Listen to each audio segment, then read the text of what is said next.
رادیوی دنگی گل دنگی توی هاواتیا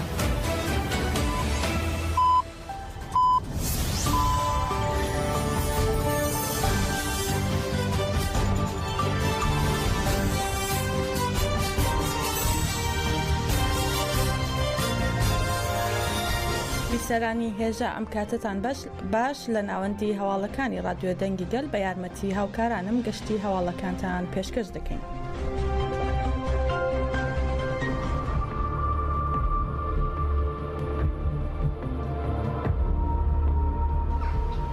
زاروکین جاوی خو فرمانی دا وکرین اوی وک دینکیمه رخنداینکیمه ایرو باشم ناترسن کسی نشی فرمان افسری مدنی مادام گریلا الپشت مدنه وی ما پاریزن هدار روش یک دلوب خوینی جانیوان ہے هزار شهید سر مدن هدا اینکه مجای شنگالی خلاص کن بچه هم میویش بیر کن. کۆمیتەی بزوتنەوەی کولتور و هونەری پارتی کرێکارانەی کوردستان پەکەکە بەرامبەر بە هێرشەکانی ئەم دوایەی ڕژیمی ئاکەپا مەهەپا بۆ سەر کولتور و زمانی کوردی کاردانەوەی نیشاندا و داوای لە هەموو لایەک کرد بەشداری بازنەی سەما بن. پەکەکە ڕای دەگەێنێت بۆ ئەوەی گەریلاکانی ئازادی کە قارەمانانە بەرەنگاری هێرشە داگیرکاریەکان دەبنەوە لەگەل جیابکردنەوە گەل دەترسێنن لەبەر ئەوەی لە شەڕەکاندا شکستیان هێناوە لە چوارچێوەی پلانێکی هەملایەنە و تایبەت هێرش دەکەنە سەر بەها کولتوریەکانی گەلی کورد هەوڵ دەدەن بە هێرشی کولتوری ئەوەی نەیانتوانی بە ڕێگای داعشەوە بیکەن بەم شێوەیە ئەنجامی بدەن.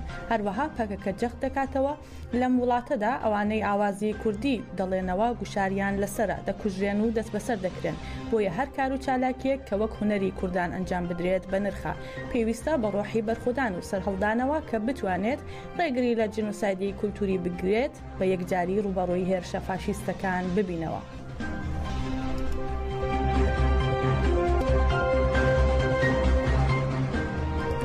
لە 15 حوزەیرانەوە دەوڵەتی داگیرکەری تورک بە لەشکەرکێشیەک هێرش و داگیرکاریەکانی نوێی دەست پێ کردووە و لە 176 خاکی پارێزی دهۆکی داگیر کردووە و پەکەکە وەک تاکە هێز بەرگری لە گەلەکەی دەکات و دژی داگیرکاری دەوەستێتەوە. تا ئێستاش هیچ یەک لە حکوومەتەکانی عێراق و حکوومەتی ماوە بەسەرچووی هەرێم هەڵویستیان لە دژی ئەو داگیرکاریانە نەنواندووە. بەم مەبەستە بەشێک لە مامۆستایانی کۆیا دژی هێرش و داگیرکاریەکانی دەوڵەتی داگیرکەری تورکن بۆ سەر باشووری کوردستان و دەڵێن تورکیا دەیەوێت دەوڵەتی عوسمانی زیندوو بکاتەوە مووسڵ و کەرکووک داگیر بکاتەوە. پەکەکە تاکە هێزی کوردیە خەبات بۆ کوردستان دەکات دەبێت حکوومەت و حیزبەکان لە دژی ئەو داگیرکاریە بوەستنەوە و درێژە بە بێ هەڵویستی بدەن.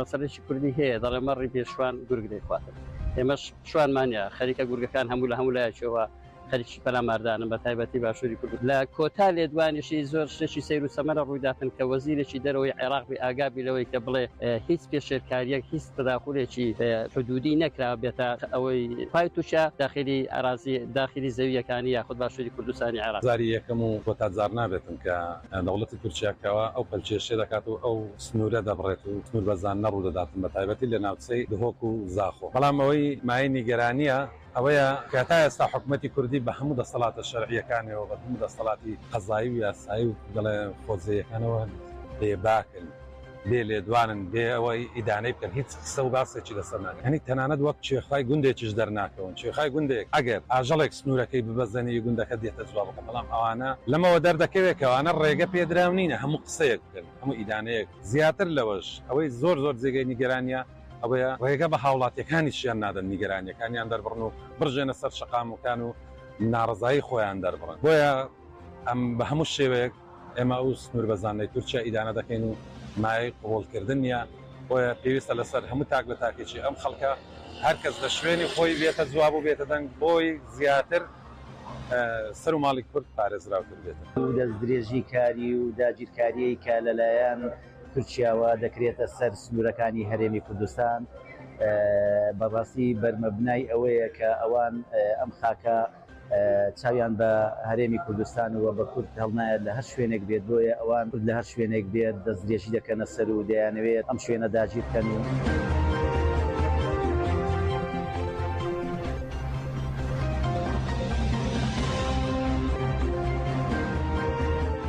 لە شارەدەی ڕزگاری سەر بە شارۆچکەی کەلار لە ئیدارەی گەرمیان لە دەژی داگیرکاری و قڕکردنەکانی دەوڵەتی تورکی داگیرکرد کە لە سەرخاکی باشووری کوردستان ئەنجام دەدرێ چالاکیەک بەڕێوەچوو چالاکوانانی گەرمیان و ڕۆشنبیران هەڵمەتی چاندنی سینەمامیان بەڕێوە برد. هەروەها چالاکوانان بەیاننامەیەکیشیان پێشکەش کرد و تێیدا جەختیان کردەوە لەم داگیرکاری و تێکدانی ژینگەی کوردستان ڕژیمی داگیرکەری تورکیا پشکی شێری بەرکەوتووە. زۆرترین هەوڵی تێکدانی ژینگەی کوردستانی داوە بەڵگەش بوو ئەمە لە هەر سێ پارچەی داگیرکراوی کوردستان باکوور و باشوور و ڕۆژاوایە کە تورکیا پلان و ئامادەکاری بۆ کردووە لە بڕینەوەی دارە زەیتونەکانی عافرین و دارەکانی ناوچەی بادینان. چێ ئاماژەیە لە هێرشەکانی تورکیا کە لە 15 حوزەیرانەوە لە ناوچەی بادینان دەستی پێکردووە جگە لە بەزاندنی 7 کیلومتر لە خاکی هەرێمی کوردستان و دانانی 7 بنکەی سەربازی و ئاوارەبوونی سەدان خێزان سوپای تورکی داگیرکرد باخ و زەویەکانی کشت و کاڵی و سەرچاو ئاویەکانی هەموو تێکداوە و ئەمەش یەکسانە بە تێکدان و لە ناوبردنی ژینگەی کوردستان. بە یادی کۆمەڵکوژی گەلی زەدی کوردستانیان لە کوردستان و دەرەوەی وڵات چالاکی جۆراوجۆریان ئەنجامدا بە پێشەنگایەتی مەجلیسی گەلی هەرێمی فرایبورگ و مەجلیسی ژنانی لە فرایبورگ قوربانیانی قڕکردن و شەهیدانی تێکۆشانی ئازادی کوردستان یادکرانەوە. لە چالاکیەکەدا پانکار لەسەر قڕکردن هەڵگیرا و ئاماژە بەوە کرا ئەڵمانیا بە کۆی دەنگ دانیناوە بە قڕکردنی ئیزەدیەکاندا. هەروەها لە چالاکیەکەدا ڕخنەی توند لە دیپۆرتکردنەوەی ئەو ئیزەدیانە بەدەستی داعش و بەڕووی ڕفاندن و بەکۆی لەکردن و دەستڕێژی بوونەتەوە گیرا. چالاکوانان ڕخنەیان کرد لە هێرشی دەوڵەتی تورک بۆ سەرشەنگال و دووپاتیان کردەوە. پێویستە دەسەڵاتدارانی تورک کە هاوکاری داعش دەکرد لە دادگای نێونەتەوەیی دادگایی بکرێن. Und irakische Milizen haben Schengen zuvor besetzt und entwaffnet. هەروەها لە لەندەن قڕکردنی ئیزەدیەکان شەرمەزار کرا بە پێشەنگایەتی تەفگەری گەنجانی شۆڕشگێڕی بریتانیا و مەجلسی ژنانی ژیان بە بۆنەی ساڵیادی فەرمانی 3 ئابی 2014 چالاکی ئەنجامدرا. لە چالاکیەکەدا دروشمی شەرمەزارکردنی قڕکردن و ئاشکراکردنی هاوکاری دەوڵەتی تورک بەرز کرایەوە. وێنەی قڕکردنی شنگالیەکان و وێنەکانی ڕێبەری گەلی کورد عەبدوڵڵا و جەلان هەڵگیرا. هەروەها ئاماژە بەڕۆڵی دەوڵەتی تورک لە قڕکردنی ئیزەدیەکان کرا و هەڵویستی خیانەتکارانەی پەدەکە دژی ئیزەدیەکان شەرمەزار کرا. جەختیش کرایەوە لە ئەنجامی قڕکردنەکە هەزاران ئیزەدی کوژراون و دەیان هەزار ناچاربوون زێدی خۆیان بەجێ بهێڵن. دووپات کرایەوە گەریلاکانی پەکەکە بە پاراستنی گەلی ئیزەدی نەیان هێش قڕکردنەکە بگاتە ئاستێکی ترسناکتر. هەروەها سڵاو لە گەریلا کرا و ئاماژە بە تێکۆشانیان دژی فاشیزم و هاوکاری تورک درا. There would not be such an expansive movement from Turkey into that region. We have to demand an end to the KDP government. لەلایەکی دیکەوە لە پاریسی پایتەختی فەڕەنسا بۆ یادکردنەوەی دەیەمین ساڵیادی جینۆساید لە پێوانێک ئەنجامدرا. دروشمی شنگال لە بیرناکەین و بژی ڕێبەراپۆ و پەکەکە گەل لێرەیە بەرز کرایەوە.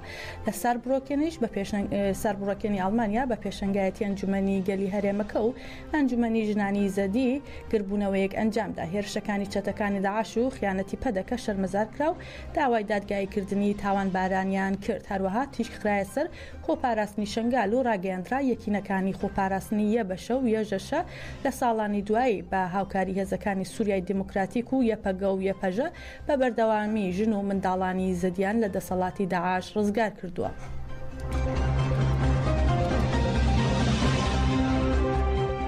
لە بەرلینیش لە یادی دەساڵی جنوسایدی شنگال بۆنەیەکی یادکردنەوە بەڕێوەچوو سەرۆکی کۆمەڵی کۆڕی بەرلین ڕایگەیان کە نابێ ئەو تاوانانەی بەرامبەری زەدیەکان و قوربانیانی دیکە ئەنجامدراون لەبیر بکرێن. ئەندامانی کەنەکە و سەرۆکی یەکێتی نێودەوڵەتی ژنان و سیاسەتمەدارانی کورد قوربانیانی جنوسایدەکەیان بەبیر هێنایەوە و هەروەها وتیان هەرچەندە 10 ساڵ بەسەر جنوسایدەکەدا تێپەڕیەوە بەڵام کۆمەلگای نێودەوڵەتی هێشتا بەرپرسیارەتی لە ئەستۆ نەگرتووە. دەبێت کۆتایی بەم هەڵویستە بهێنرێت. دەستبەرکردنی ئایندەیەکی پڕکەرامەت و سەلامەت بۆ کۆمەلگای زەدی پێویستە. هەروەها بە ناوی ئەنجومەنی ژنانی زەدی شعری من شنگالم خوێندرایەوە.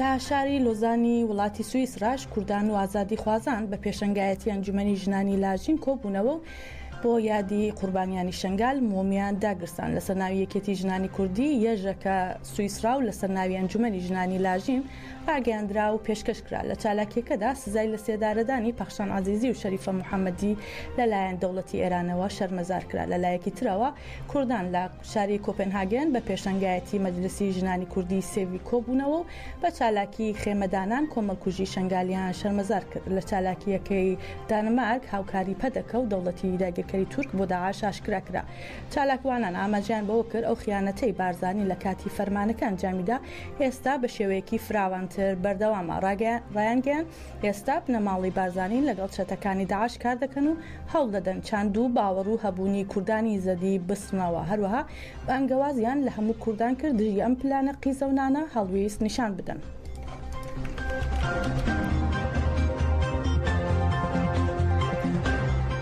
جێنۆسایدی سەر ئیزەدیەکان لە گێرەوانی پایتەختی ئەرمەنستان و هەروەها لە فڕانکفۆرتی ئەڵمانیا شەرمەزار کرا و قوربانیانی کۆمەڵکوژیەکە یاد لێکرانەوە لە یێرێڤان دووپات کرایەوە لە کاتی هێرشەکەدا جڤاکی ئیزەدی بە بێپاراستن بەجێ هەڵڕان بەڵام لە سایە تەفگەری ئازادی کوردستان جڤاکی ئیزەدی پاش کۆمەڵکوژی شنگال خۆیان ڕێکخست و هێزی پاراستنی خۆیان دامەزران هەروەها لە فڕانکفۆرتی ئەڵمانیا بە پێشەنگایەتی ئەنجومەنی ژنانی ئامارە چالاکیەک ئەنجامدرا و قوربانیانی کۆمەڵکوژیەکە یادکرانەوە لە چالاکیەکەدا پەیامی ڕێکخراوی ژنانی ئیزەدی و تەژا خوێنرایەوە هەروەها جەختیان کردەوە کۆمەڵکوژیەکە دەریخست کە ڕێخستنی خۆپاراستنی ژنان و گەلانچان پێویستە هەروەها داوای بەهێزکردنی ڕێخستن کرا بە ڕۆحیەتی ژن ژیان ئازادی.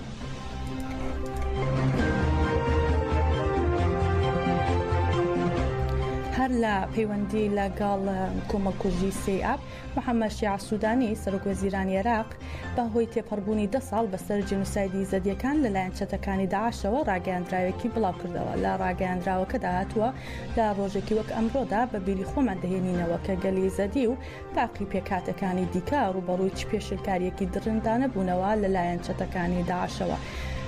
محەممەد شیع سوودانی ئاماژی بەوش داوە هێزەکانمان بەردەوامن لە ناوبردننی پاشماوەی چەتەکانی داعش و دڵنیایی دەدەینە هاوڵاتیان کە ئەو چەتانە لە عێراقدا هیچ پەناگایەکی ئارام نادۆزنەوە دەڵێت حکوومەتی عێراق پابندە بە زامنکردنی مافی هەموو ئەو پێکاتانەی بەدەستی تێرۆرەوە دەناڵێن و لەو چوارچێوەیدا بە چڕی کار دەکەین بۆ جێبەجێکردنی یاسا و دابینکردنی دادپەروەری بۆ قوربانیانی دەستی داعش لە کۆتاییشدا جەخت دەکاتەوە حکوومەتی وڵاتەکەمان لە هەوڵەکانی بەردەوامە بۆ ئاوادانکردنەوەی ئەو ناوچانەی بەهۆی تێرۆرەوە زیانیان بەرکەوتووە بە ئامانجی گەڕانەوەی سەرجەم ئاوارەکان بۆ سەرماڵ و حاڵی خۆیان.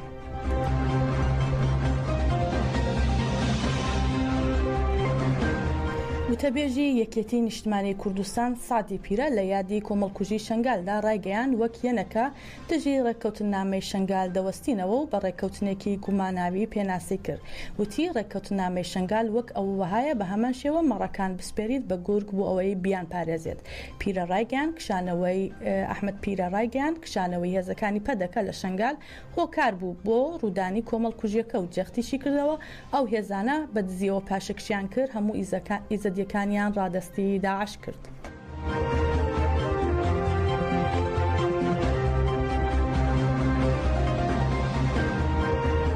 ڕێکخراوەکانی جێنۆساید دووپاتیان کردەوە پێویستە هەموو تاوانبارانی کۆمەڵکوژی شنگال دادگایی بکرێن. ڕێکخراوەکانی جێنۆساید لە شاری سلێمانی بە دروشمی 10 ساڵ ئازارەکانی شنگال ساڕێژ نەبوون کۆنگرێکی ڕۆژنامەوانیان بەست و ڕاگەیاندراوێکیان بڵاو کردەوە. ڕاگەیاندراوەکە لەلایەن ئاراس خەلیل خوێنرایەوە و دەڵێ لە داگیرکردنی شنگالدا جێنۆسایدکردنی زەدیەکان دەستی پێکرد پیاوانی زەدی بە درڕندانەترین شێوە کوژران و کچان و ژنانیش لەلایەن چەکدارانی داعشەوە کاڵایەک مامەڵەیان پێوەکرا.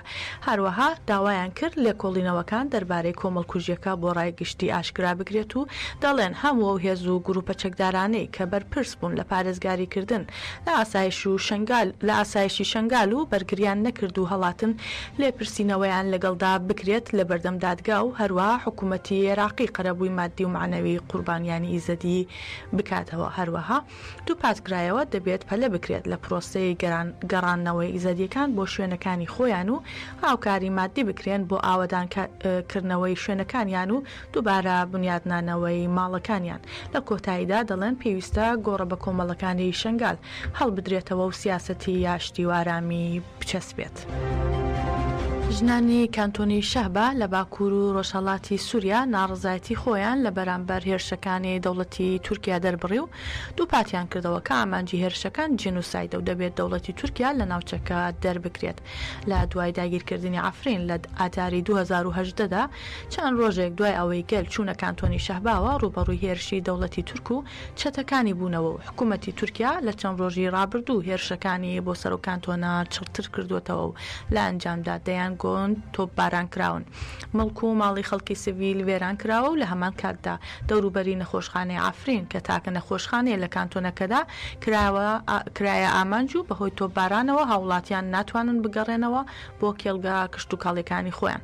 هەروەها فڕۆکە سیخۆڕیەکانی دەوڵەتی تورکیا 24 کاتژمێر بەسەر ئاسمانی کانتۆنی شەهبادا دەسوڕێنەوە. ئەو ژنانەی عەفرین کە بەهۆی هێرش و داگیرکاریەکانی دەوڵەتی تورکەوە ناچار بوون کۆچ بکەن و لە کەمپەکانی شەهبا دەمێننەوە ناڕزایەتی خۆیان بەرامبەر هێرشەکانی دەوڵەتی تورک و چەتەکانی سەربا دەوڵەتی تورکیا دەربڕی و ڕایانگەیان بە مەبەستی چارەسەرکردنی هەموو قەیرانەکانی سووریا دەوڵەتی تورکیا دەبێت لە خاکی سووریا دەربکەن. میدیا عەرەبیەکان بڵاویان کردەوە درەنگانی شەوی ڕابردوو لە لوبنانەوە نزیکەی 50 موشک ئاڕاستەی چەند ناوچەیەکی ئیسرائیل کراوە. لە چەندین ناوچەیەکیش زەنگی دارکردنەوە کەوتوەتە کار ئاماژە بەوش کراوە دوای ئەوەی دەنگی موشک بیسراوە سیستەمی بەرگری ئیسرائیل کەوتوەتە کار. ماڵپەڕی عیبری ئیسرائیل بڵاوی کردوێتەوە بە پێی راپۆرتەکان نزیکەی 50 موشک لە لوبنانەوە بەرەو ناوچەی جەلیل هەڵدراوە دوای تونبوونەوەی گرژیەکانی ئەم دوایانەی نێوان حیزبوڵڵا و سوپای ئیسرائیل و کوژرانی ئەسماعیل هەنیە مەترسی ئاڵۆزتربوونی دۆخەکە هەیە و وڵاتانی نێودەوڵەتیش هۆشداری دەدەن لە تێکچوونی دۆخەکە.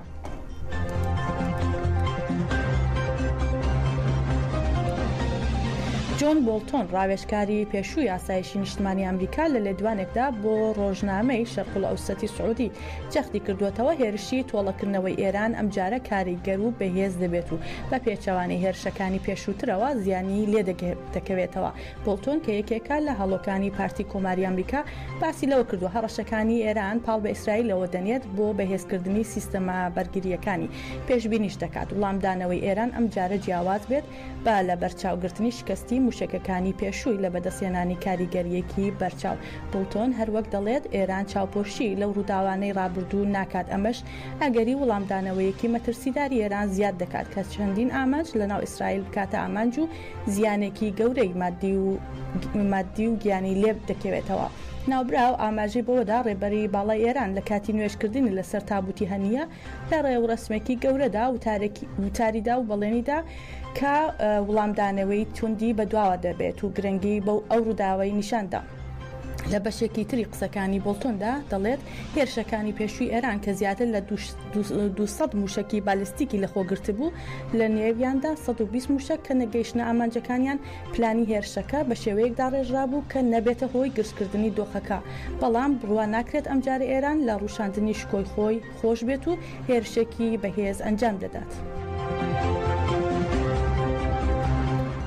بەڕێزان هەواڵەکانمان پێشکەشکردن هەر بمێنن لە خۆشیدا.